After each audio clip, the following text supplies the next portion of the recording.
तो बच्चों, structure of atom में आगे हम लोग बढ़ रहे हैं और देखने जा रहे हैं स्ट्रक्चर ऑफ एटम में पहले होमवर्क, पिछले क्लास में जो होमवर्क दिए थे वो। तो क्वेश्चन नंबर 1 में ही कहा है कि आइसोटोन ऑफ जर्मेनियम 3276 इज, कह रहा है कि जर्मेनियम है, एटॉमिक नंबर 32 है और मास नंबर 76 है। इसका आइसोटोन कौन होगा? 1 नंबर आइसोटोन मतलब जिसमें न्यूट्रॉन क्या हो, न्यूट्रॉन सेम हो।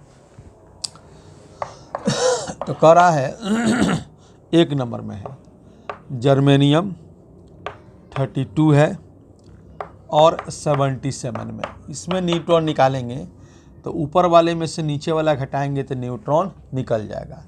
तो 7 में से 2 घट गया तो 5 हुआ, 7 में से 3 घट गया 4 हुआ। तो इसमें न्यूट्रॉन कितना है? पहले इसमें न्यूट्रॉन निकालिए। क्वेश्चन में न्यूट्रॉन कितना है? कह रहा है कि 76 माइनस 32, तो 6 में से 2 घट गया 4 और 7 में से 3 घट गया 4। तो क्वेश्चन में जो न्यूट्रॉन आ रहा है वो 44 आ रहा है। तो हमको देखना है इन 4 गो ऑप्शन में से किस में न्यूट्रॉन जो है वो 44 के बराबर है। तो यहाँ तो 45 हुआ, तो ये आंसर नहीं होगा। बी नंबर में कह रहा है आर्सेनिक 33 और 77 न्यूट्रॉन निकालिए। 7 में से 3 घटेगा तो 4 होगा और 7 में से 3 घटेगा 4, तो ये आंसर हुआ। आगे देखिए सी नंबर में है सेलेनियम 34, मास नंबर 77, न्यूट्रॉन निकालिए। 7 में से 4 घट गया तो 3, 7 में से 3 घट गया 4, ये भी नहीं हुआ। डी नंबर में कह रहा है सेलेनियम 34 और ऊपर में है 78, न्यूट्रॉन निकालिए। कितना आएगा न्यूट्रॉन? 8 में से 4 घटाएंगे 4 और 7 में से 3 घटाएंगे 4, तो ये आंसर हुआ। यानी आंसर हुआ A N D. Question number 2 कह रहा है कि iso electronic of dry ice का आइसो इलेक्ट्रॉनिक। तो ड्राई आइस किसे कहते हैं? तो ड्राई आइस कहते हैं सॉलिड CO2 को। सॉलिड CO2 को हम लोग क्या कहते हैं? ड्राई आइस कहते हैं। ठीक है। तो कह रहा है इसका आइसो इलेक्ट्रॉनिक इनमें से कौन होगा? 1 नंबर कौन है? आइस है, बर्फ। बी नंबर कौन है? लाफिंग गैस है।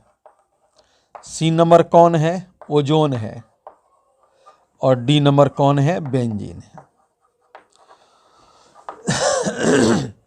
कह रहा है कि सॉलिड CO2 का आइसो इलेक्ट्रॉनिक कौन है? तो सबसे पहले इसमें इलेक्ट्रॉन निकाल लीजिए। कितना? कार्बन का एटॉमिक नंबर 6 तो 6 इलेक्ट्रॉन। ऑक्सीजन का एटॉमिक नंबर 8 तो 8 इलेक्ट्रॉन, 2 से गुणना।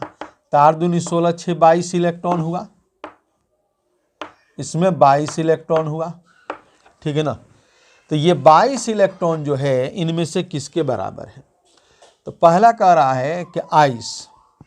तो देखिए ड्राई आइस सॉलिड CO2 होता है, लेकिन आइस जो है बर्फ के बारे में अगर बात करेगा तो हम क्या बोलेंगे? H2O। बर्फ के बारे में पूछेगा तो हम H2O बोलेंगे। चलिए, तो इसमें अगर हम इलेक्ट्रॉन निकालना चाहते हैं तो कितना होगा? 1 हाइड्रोजन में 1 इलेक्ट्रॉन, 2 है तो 2 से गुणना। ऑक्सीजन में 8, तो ये 10 से हुआ, तो ये नहीं हुआ। दूसरा है लाफिंग गैस। लाफिंग गैस किसको कहते हैं? N2O को कहते हैं। इसमें इलेक्ट्रॉन निकालिए। नाइट्रोजन का एटॉमिक नंबर 7 और 2 है तो 2 से गुणना। ऑक्सीजन का एटॉमिक नंबर 8, 7 दूनी 14, 8 22, यही आंसर हो जाएगा। ठीक है ना। तो उसी तरह आप इसका निकाल लीजिएगा। ओजोन का फॉर्मूला O3 होता है, बेंजीन का फॉर्मूला C6H6 होता है। ठीक है ना। उतारिए।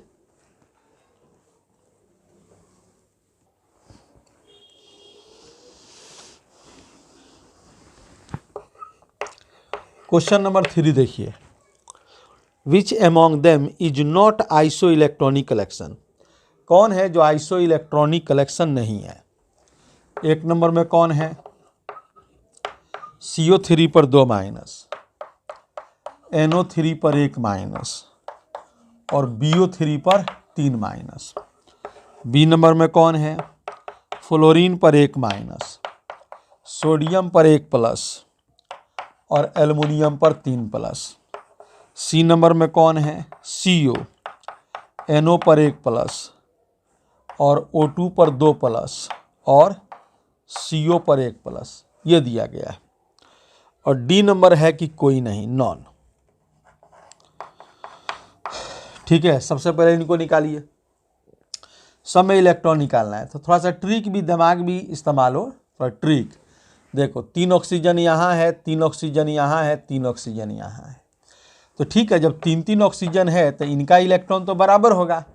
बाकी अब इनका निकाल लीजिए। कार्बन का 6 और 2 गो लिया है 8, और यहाँ पे क्या हुआ, नाइट्रोजन का 7, 1 गो लिया है 8, बोरॉन का 5, 3 लिया है 8, यानी ये आइसो इलेक्ट्रॉनिक कलेक्शन है। इसमें देखिए हमारा क्वेश्चन क्या था, जो आइसो इलेक्ट्रॉनिक कलेक्शन नहीं है। आइए इसमें देखिए, फ्लोरीन का एटॉमिक नंबर 9, एगो लिया है तो 10 इलेक्ट्रॉन यहाँ हुआ। सोडियम का 11 एटॉमिक नंबर, एगो प्लस है तो एगो घट गया तो कितना हुआ, 10 इलेक्ट्रॉन हुआ। एल्युमिनियम का 13 एटॉमिक नंबर, 3 प्लस का मतलब 3 घट गया, कितना हुआ बोलिए, 10 इलेक्ट्रॉन। यानी ये भी आइसो इलेक्ट्रॉनिक है। आइसो इलेक्ट्रॉनिक हमको निशान नहीं लगाना है, ये आइसो इलेक्ट्रॉनिक है तो उसको नहीं निशान लगाना है, जो नहीं है उसको निशान लगाना है। यहाँ आइए, कार्बन का 6, ऑक्सीजन का 8, 8 6 14 इलेक्ट्रॉन यहाँ है। यहाँ आइए, नाइट्रोजन का 7, ऑक्सीजन का 8 तो 7 8 15, एगो प्लस एगो घट गया, 14 इलेक्ट्रॉन यहाँ आया। यहाँ आइए, 1 ऑक्सीजन का 8, 2 का 16, 2 गो प्लस है 2 घट गया तो 14 इलेक्ट्रॉन यहाँ हुआ। यहाँ आइए, कार्बन का 6, ऑक्सीजन का 8, 6 8 14, एगो प्लस है घट गया, ये 13 ही इलेक्ट्रॉन। तो ये क्या होगा, यही है जो आइसो इलेक्ट्रॉनिक नहीं है। तो जो नहीं है उसको निशान लगाना है। देखिए 14 14 14, ये तो 13 था ना, तो आइसो इलेक्ट्रॉनिक तो हुआ नहीं, तो इसी को निशान लगाना है। कह रहा है आगे कि बेंजीन इज आइसो इलेक्ट्रॉनिक कर दीजिएगा, दूसरा कुछ लिखा गया आइसोट्रोनिक लिखा गया है, आइसो इलेक्ट्रॉनिक लिखिएगा। Benzene is iso electronic of. 4 के बाद क्वेश्चन नंबर 4 है ये, हाँ 4 है। 4 में कह रहा है कि बेंजीन किसका आइसो इलेक्ट्रॉनिक है। क्वेश्चन है बेंजीन, ऑप्शन में क्या है, 1 नंबर में है कैल्साइट, बी नंबर में कौन है, बोराजोल, और सी नंबर में कौन है, क्राउन ईथर, क्राउन ईथर, और डी नंबर में कौन है, DDT। ठीक है, कह रहा है कि बताइए कि इनमें से कौन है जो आइसो इलेक्ट्रॉनिक है। तो बेंजीन का फॉर्मूला क्या होता है, C6H6 होता है। इसमें आप इलेक्ट्रॉन निकालिए, तो कार्बन का 6 एटॉमिक नंबर तो 6 इलेक्ट्रॉन, 6 कार्बन है तो 6 से गुना। हाइड्रोजन का एटॉमिक नंबर 1 है तो 6 से 6 से गुना, 6 6 36 से 6 42 इलेक्ट्रॉन यहाँ है। अब इनमें देखिए, तो सबसे पहले आपको कैल्साइट पता होना चाहिए क्या होता है, तो CaCO3 कैल्साइट को कहते हैं। अब इसमें हमको इलेक्ट्रॉन देखना है।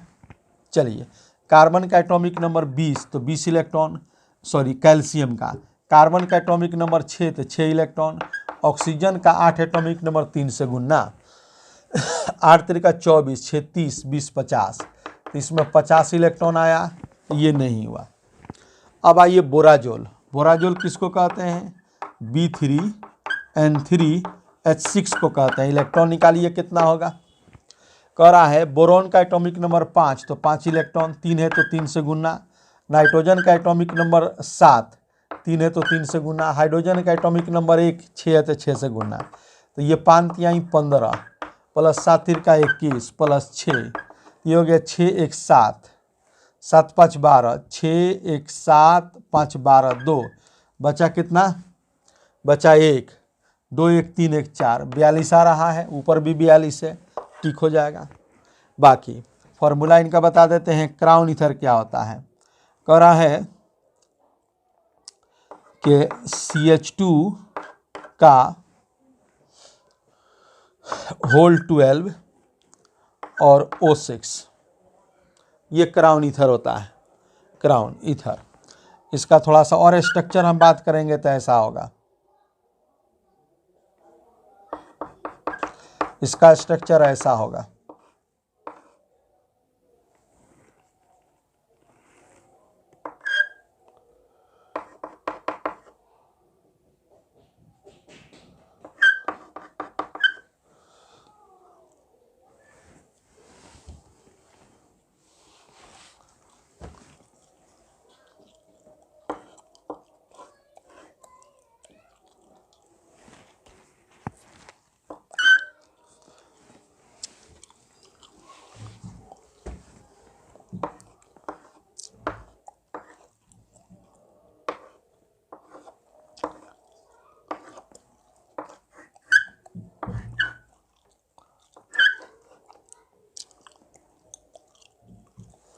कितना ऑक्सीजन हो गया, सॉरी 6 ऑक्सीजन होता है। 1 2 3 4 5 6 ऐसा होता है।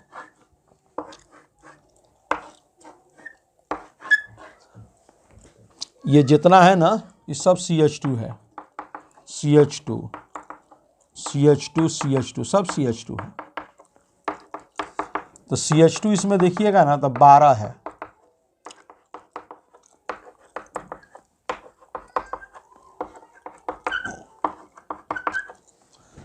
12 CH2 है, यहीं से गिन लीजिए। 1 2 3 4 5 6 7 8 9 10 11 12। तो CH2 का होल 12 है, ऑक्सीजन इसमें 6 है, O6।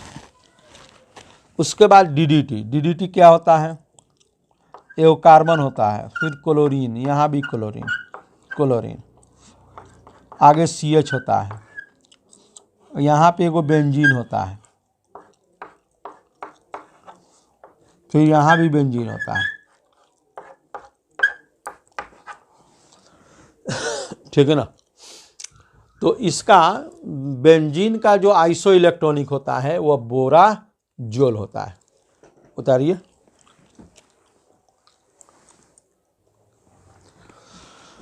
तो बच्चों अब हम उस क्लास को स्ट्रक्चर ऑफ एटम का जो क्लास से आगे बढ़ाते हैं।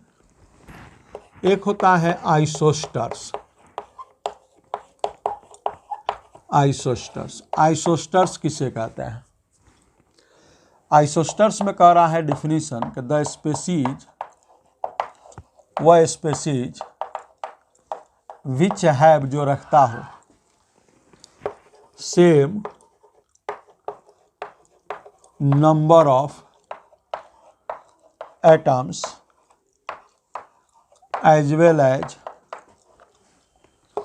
same number of electrons।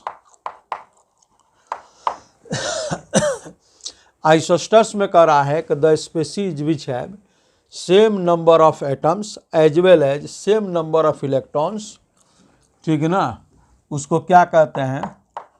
Is called, कहते हैं आइसोस्टर्स। उसको आइसोस्टर्स कहते हैं। जैसे एक एग्जाम्पल नंबर 1, यहाँ CO दिया गया है और एक N2 दिया गया है। तो सर बोले कि दो चीज़ इसमें सेम होना चाहिए, एगो एटम सेम होना चाहिए और इलेक्ट्रॉन भी सेम होना चाहिए। तो यहाँ पे एगो कार्बन है, एगो ऑक्सीजन है, 2 गो एटम हुआ। यहाँ 2 गो नाइट्रोजन है, 2 गो एटम हुआ। ये क्या हुआ? एटम सेम हुआ। अब हमको देखना है कि इलेक्ट्रॉन सेम है कि नहीं। कार्बन में 6, ऑक्सीजन में 8, 8 6 14 इलेक्ट्रॉन है। यहाँ नाइट्रोजन में 7, 2 से गुना, तो ये कितना हो गया? 7 दूनी 14 इलेक्ट्रॉन। यहाँ भी हो गया, ये भी क्या हो गया? सेम हो गया। तो आप इसमें एटम 2-2 सेम हुआ और इलेक्ट्रॉन 14-14 दोनों में सेम हुआ। तो ये क्या होगा, आइसोस्टर्स होगा, यानी ये आइसोस्टर्स होगा।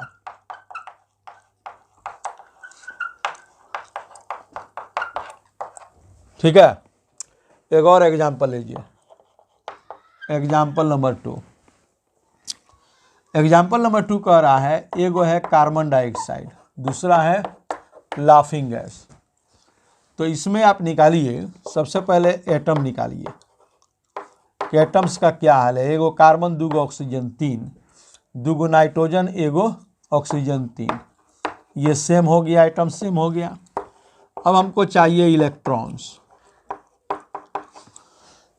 इलेक्ट्रॉन क्या होगा, तो कह रहा है कि कार्बन में 6, ऑक्सीजन में 8, 2 से गुना, 8 दूनी 16, 6 22, नाइट्रोजन में 7, 2 से गुना, ऑक्सीजन में 8, 7 दूनी 14, 8 22।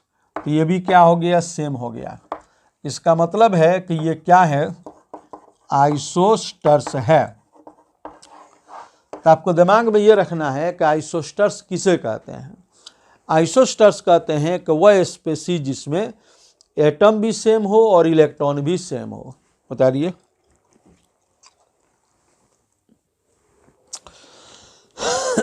अब देखो अगला हम लोग देखने जा रहे हैं जिसका नाम है आइसोडायफर। आइसोडायफर्स, आइसोडायफर किसे कहते हैं, कह रहा है कि द स्पेसीज, वह species which have same difference of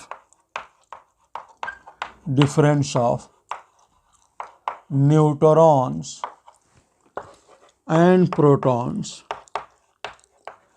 is called, उसको कहते हैं आइसोडायफर। आइसोडायफर में नंबर ऑफ न्यूट्रॉन और प्रोटॉन ये दोनों का डिफरेंस सेम होना चाहिए।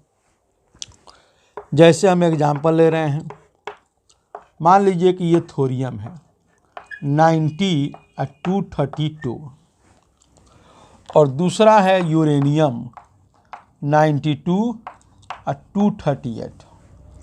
पूछ रहा है बताइए क्या ये लोग आइसोडायफर हैं।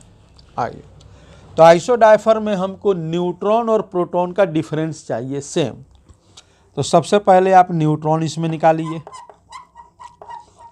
न्यूट्रॉन्स कैसे निकालते हैं, ऊपर वाले में से नीचे वाले को घटाते हैं तो न्यूट्रॉन निकल जाता है। 2 में से 0 घटाएंगे तो 2 आएगा।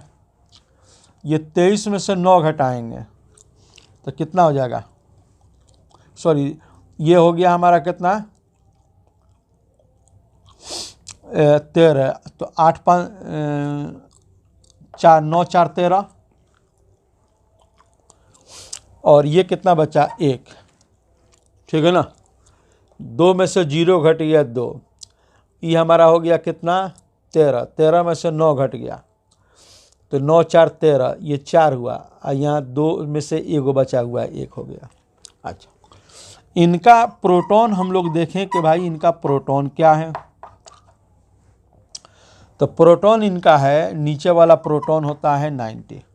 अच्छा, इसमें न्यूट्रॉन, अब हमको क्या चाहिए, न्यूट्रॉन और प्रोटॉन का अंतर चाहिए, यानी हमको चाहिए n-p कितना आएगा। तो ये हमारा हो गया 2, न्यूट्रॉन में से प्रोटॉन को घटाएंगे और 14 में से 9 घटाएंगे तो कितना होगा 5, ठीक है ना। तो ये न्यूट्रॉन और प्रोटॉन का डिफरेंस इतना आया, इसमें आएगा। इसमें न्यूट्रॉन निकाल लीजिए। न्यूट्रॉन कैसे निकालते हैं, ऊपर वाला माइनस नीचे वाला। तो 8 में से 2 घट जाएगा 6, 13 में से 9 घट जाएगा, कितना बचेगा 5, सॉरी 4, और यहाँ पे हमारा 1 रह गया। अब आइए हम लोग प्रोटॉन निकालें। प्रोटॉन नीचे वाला होता है 92 अब हमको आइसोडाइफर कह रहा है कि न्यूट्रॉन माइनस प्रोटॉन आपको सेम चाहिए, तो आप निकालिए न्यूट्रॉन माइनस प्रोटॉन। तो न्यूट्रॉन ये है, प्रोटॉन ये है, घटाइए, 6 में से 2 घट गया 4, और 14 में से 9 घट गया तो कितना हुआ 5।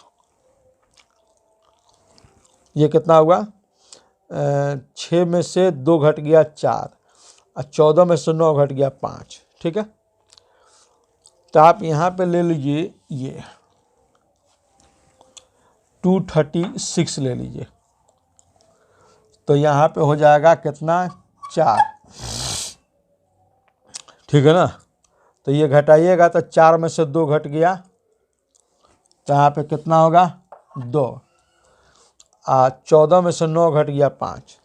ठीक है, तो क्या हुआ कि इसमें जो न्यूट्रॉन माइनस प्रोटॉन आया वही यूरेनियम में भी आया, यानी न्यूट्रॉन माइनस प्रोटॉन क्या हो गया, सेम हो गया।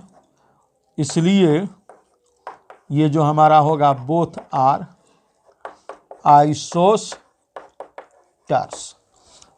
आइसोडाइफर, ये दोनों आइसोडाइफर होंगे। अच्छा, कह रहा है क्वेश्चन कि आइसोडाइफर्स हैव सेम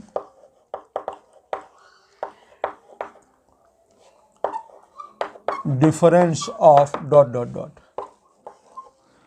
एक है ए माइनस जेड, बी में है एन प्लस पी, सी में है ए माइनस 2z, डी में है ए प्लस 2z। ठीक है, आइसोडाइफर इसमें से क्या रखता है, तो हम सॉल्यूशन करने जा रहे हैं। तो जो आइसोडाइफर हमारे होते हैं, जो आइसोडाइफर्स होते हैं, उनमें चाहिए कि न्यूट्रॉन माइनस प्रोटॉन सेम चाहिए। तो इसमें देखिए कहीं न्यूट्रॉन माइनस प्रोटॉन नहीं है। ठीक है, ये न्यूट्रॉन प्लस प्रोटॉन है।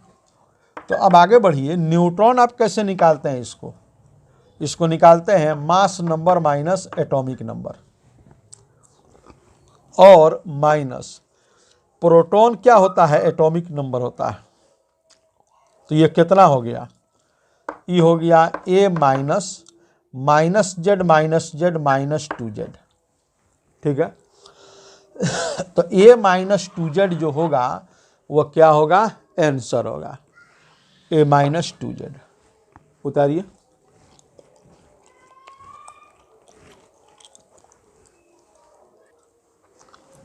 अब देखिए, अब अगला स्टार हम लोग बनाने जा रहे हैं जिसका नाम है इलेक्ट्रोमैग्नेटिक रेडिएशन। इलेक्ट्रोमैग्नेटिक रेडिएशन,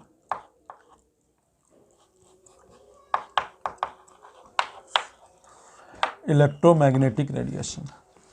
सबसे पहले इसका डिफिनीशन क्या है, कह रहा है कि ये जो होता है it is form of energy, ये एनर्जी का फॉर्म होता है विच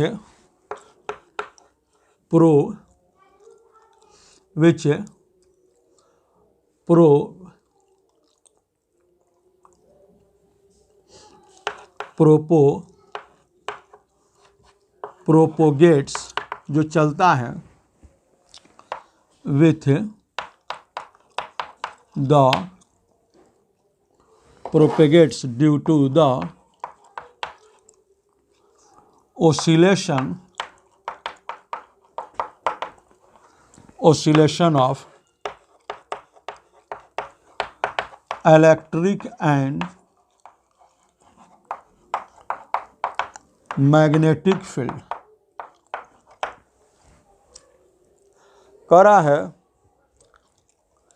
कि it is form of energy, electromagnetic radiation energy का एक रूप है विच प्रोपेगेट्स जो क्या करता है, चलता है, due to oscillation of electric and magnetic field.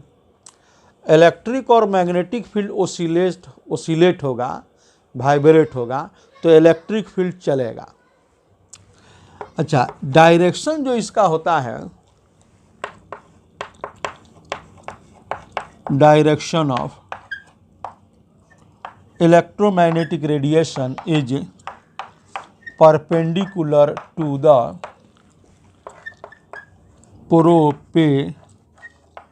propagation of electric and magnetic field। Magnetic field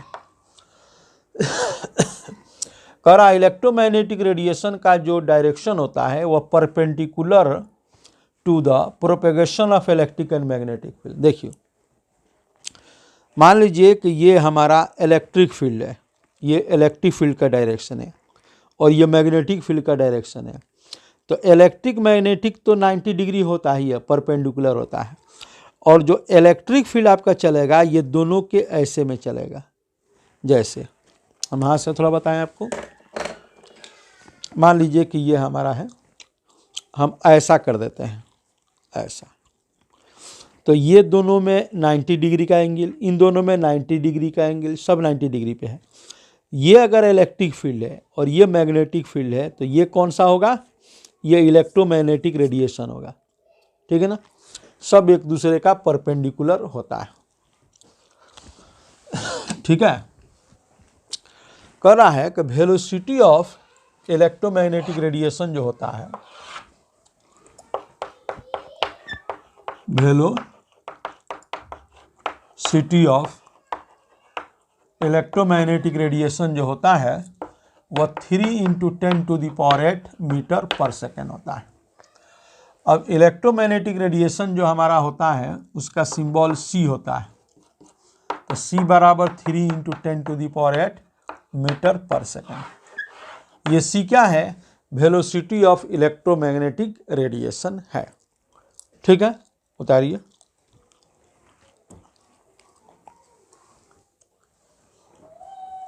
अब देखिए, आगे हम लोग देखने जा रहे हैं कि some important points for of electromagnetic radiation. इसके लिए कुछ इम्पोर्टेंट बात हम लोग देखने जा रहे हैं। सबसे पहला है वेवलेंथ।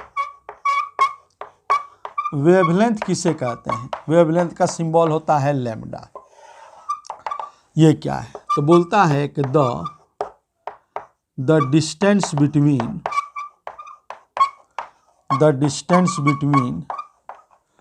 टू रिस्पेक्टिव क्रिस्ट या two respective trough is called, उसको हम लोग क्या कहते हैं, उसको कहते हैं वेवलेंथ। जैसे मान लीजिए कि ये वेव है, आपने इसमें कंपन दे दिया, तो ये जो ऊपर का जो पॉइंट होता है इसको हम लोग क्या कहते हैं, क्रिस्ट कहते हैं, इसको क्रिस्ट कहते हैं। जो नीचे का जो पॉइंट है इसको हम लोग क्या कहते हैं, ट्रा कहते हैं। तो वेवलेंथ जो होता है कि दो अगल बगल क्रिस्ट के बीच के दूरी को वेवलेंथ कहते हैं, या दो अगल बगल ट्रा के बीच के दूरी को हम लोग क्या कहते हैं, वेवलेंथ कहते हैं। क्रिस्ट वेवलेंथ क्या हुआ, दो अगल बगल क्रिस्ट के बीच के दूरी को वेवलेंथ, या जो दो अगल बगल ट्रा के बीच के दूरी को क्या कहते हैं, वेवलेंथ कहते हैं। अब आइए, अब इसका बात करें अगर यूनिट के बारे में, भाई यूनिट ऑफ वेवलेंथ क्या होता है, तो इसका यूनिट आपका जो डिस्टेंस का यूनिट है वो होगा, जैसे मीटर हो सकता है, सेंटीमीटर हो सकता है, मिलीमीटर हो सकता है, आपको माइक्रोमीटर हो सकता है, और एंगस्ट्रॉम हो सकता है, नैनोमीटर हो सकता है, पिकोमीटर हो सकता है, फॉर्मी हो सकता है। ठीक है, तो सर कह रहे हैं कि एक रिलेशन भी दिमाग में रखना है, जैसे एक डेसीमीटर बराबर 10⁻⁻1 मीटर, एक सेंटीमीटर बराबर 10⁻⁻2 मीटर, एक मिलीमीटर बराबर 10⁻⁻3 मीटर, एक माइक्रोमीटर बराबर 10⁻⁻6 मीटर, एक नैनोमीटर बराबर 10⁻⁻9 मीटर, एक एंगस्ट्रॉम बराबर होता है 10⁻⁻10 मीटर, एक पिकोमीटर बराबर 10⁻⁻12 मीटर, एक फॉर्मी बराबर होता है 10⁻⁻15 मीटर। ये दिमाग में रहना चाहिए, ये रिलेशन दिमाग में रहना चाहिए। अब देखिए ये क्या है, इसको हम लोग कहते हैं डेसीमीटर। ये क्या है, ये है डेसीमीटर, ये है डेसीमीटर। ये क्या है, तो ये है सेंटीमीटर, और ये एमएम क्या है, तो मिलीमीटर। ठीक है ना, ये क्या है, तो माइक्रोमीटर, और ये क्या है, तो नैनोमीटर। ठीक है, ये क्या है, तो एंगस्ट्रॉम, एंगस्ट्रॉम है। ये बताइए क्या है, तो ये पिकोमीटर है। ये क्या है, तो फॉर्मी है। ये दिमाग में रहना चाहिए, ठीक है ना। तो उतारिए।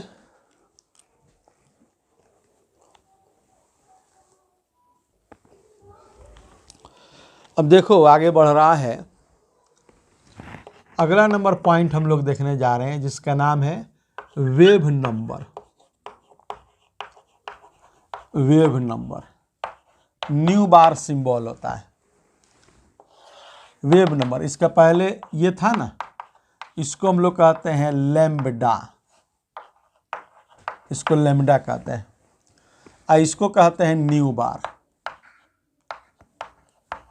ठीक है, what is new bar, what is wave number. कह रहा है कि द रेसिप्रोकल ऑफ वेवलेंथ।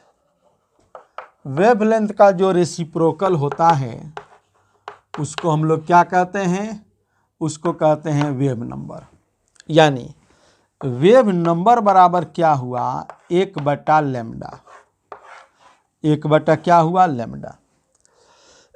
अब देखिए अगर हम बात करें यूनिट ऑफ वेव नंबर क्या होगा, वेव नंबर का यूनिट क्या होगा, तो ये लैम्बडा का उल्टा। तो लैम्बडा का यूनिट क्या है, डिस्टेंस है, मीटर है, सेंटीमीटर है, ये सब है। तो लैम्बडा का उल्टा, तो ये क्या हो जाएगा, पर मीटर हो जाएगा, पर सेंटीमीटर हो जाएगा, पर डेसीमीटर हो जाएगा, पर माइक्रो मीटर हो जाएगा, पर नैनोमीटर हो जाएगा, पर एंगस्ट्रॉम हो जाएगा। ठीक है ना, और पर पिकोमीटर हो जाएगा, पर कौन, तो फॉर्मी हो जाएगा। ठीक है, तो ये दिमाग में रहना चाहिए कि भाई वेव नंबर क्या है, the reciprocal of wavelength is called wave number. ये फॉर्मूला दिमाग में रहना चाहिए। अच्छा, अब हम बात करने जा रहे हैं अगला नंबर में, जिसका नाम है, कह रहा है फ्रीक्वेंसी। फ्रीक्वेंसी का सिंबल न्यू होता है। तो फ्रीक्वेंसी क्या है, कह रहा है कि the number of waves pass through a particular position in 1 second is called, उसको कहते हैं फ्रीक्वेंसी। 1 सेकेंड में कितना वेव किसी पोजीशन से पास करता है उसी को हम लोग क्या कहते हैं, वेव नंबर कहते हैं। ठीक है, अगर हम इसके यूनिट का बात करें, यूनिट ऑफ फ्रीक्वेंसी क्या होगा, तो इसको बोलते हैं सीपीएस, साइकिल पर सेकेंड, या बोलते हैं पर सेकेंड, या बोलते हैं हर्ट्ज। ठीक है, इसका नाम क्या है, साइकिल पर सेकेंड, साइकिल पर सेकेंड। इसका नाम क्या है, पर सेकेंड। इसका नाम क्या है, हर्ट्ज। ठीक है ना। तो ये दिमाग में रहना चाहिए। सर क्या बताए, सर कह रहे हैं कि एक वेव नंबर होता है। What is wave number, the reciprocal of wave is called, उसको कहते हैं wavelength, is called wave number. उसका फॉर्मूला है जो दिमाग में रखना है।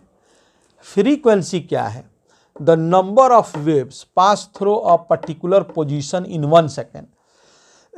1 सेकेंड में किसी पोजीशन से कितना वेव पास कर रहा है उसी को हम लोग बोलते हैं फ्रीक्वेंसी।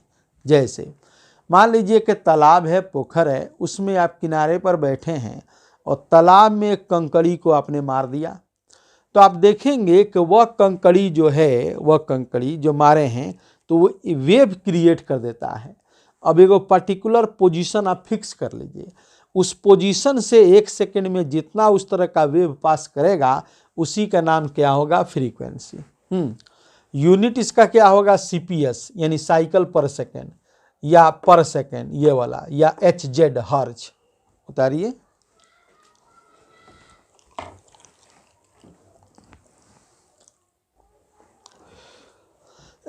अब देखिए हम बात करने जा रहे हैं अगला एम्पलीट्यूड के बारे में। एम्पलीट्यूड किसे कहते हैं, तो इसका डिफिनीशन है कि द हाइट ऑफ क्रिस्ट या हाइट ऑफ ट्रॉ इज कॉल्ड, उसको बोलते हैं एम्पलीट्यूड। जैसे मान लीजिए कि ये वेव आपने क्रिएट किया, तो इसमें कह रहा है कि एम्पलीट्यूड कौन है, तो यही एम्पलीट्यूड है, ये जो है ना यही एम्पलीट्यूड है। अब ये वाला पोजीशन हमारा 0 है, तो ऊपर में रहेगा तो प्लस ए बोलेंगे, और नीचे में रहेगा तो माइनस ए बोलेंगे। यही एम्पलीट्यूड है। ये हाइट ऑफ क्रिस्ट या ट्रॉ, उसको हम लोग क्या कहते हैं, एम्पलीट्यूड कहते हैं। आगे कह रहा है कि दो तीन रिलेशन यहाँ दिमाग में रखना है। एक दिमाग में रखना है कि वेव नंबर बराबर 1/λ, वेव नंबर बराबर 1/λ। दूसरा दिमाग में रखना है कि फ्रीक्वेंसी बराबर 1/t, ये दिमाग में रखना है। और तीसरा दिमाग में रखना है c बराबर ν λ। ये 3 फॉर्मूला दिमाग में रखना है। जैसे ये तो समझ ही रहे हैं कि ये वेव नंबर है, ये वेवलेंथ है, ये फ्रीक्वेंसी है, ये टी क्या है, टाइम है, टाइम है। बहुत लोग इसको पीरियड भी कहते हैं। और c बराबर ν λ, c क्या है, वेलोसिटी ऑफ लाइट है। वेयर c बराबर क्या है, वेलोसिटी ऑफ लाइट है। वेलोसिटी ऑफ लाइट फिक्स होता है 3 × 10⁸ मीटर पर सेकेंड फिक्स होता है। ये न्यू क्या है, तो फ्रीक्वेंसी है, फ्रीक्वेंसी है। और ये क्या है, ये लैम्डा वेव लेंथ है। ठीक है, और ये तो जान ही रहे हैं कि वेव नंबर है। वेव नंबर है। ठीक है, उतारिए। तो होमवर्क देते हैं।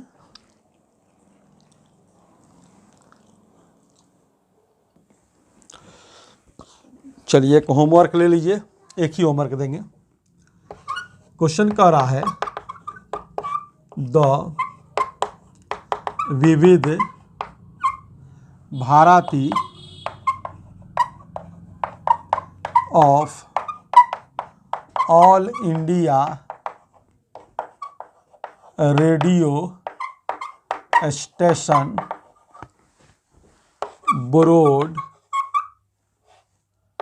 broadcasts a news whose